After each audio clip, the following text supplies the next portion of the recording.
CO Ziaul हक कत्ल के 10 कसूरवारों को उम्र कैद की सजा मिली है। सीबीआई की स्पेशल कोर्ट लखनऊ ने ये सजा सुनाई है।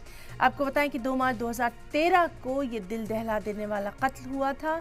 ज़ियाउल हक का बेरहमी से कत्ल कर दिया गया था।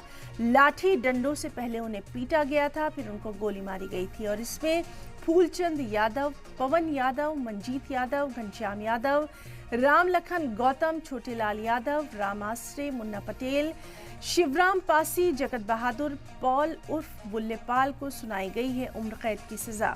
रघुराज प्रताप सिंह, राजा भैया और उनके करीबी ग्राम प्रधान गुलशन यादव को मामले में पहले ही क्लीन चिट मिल चुकी है। तो यूपी से एक ये अहम खबर, सीओ ज़ियाउल हक कत्ल मामले के 10 कसूरवारों को उम्र कैद की सजा सुनाई गई है। लखनऊ की सीबीआई स्पेशल कोर्ट ने यह सजा सुनाई है। दरअसल 2 मार्च 2013 को ये दिल दहला देने वाला बेईमाना कत्ल किया गया था। लाठी डंडों से पीटने के बाद ज़ियाउल हक को गोली मारी गई थी और इस सिलसिले में फूलचंद यादव, पवन यादव, मंजीत यादव, घनश्याम सरोज के साथ तमाम 10 लोगों को उम्र कैद की सजा सुनाई गई है।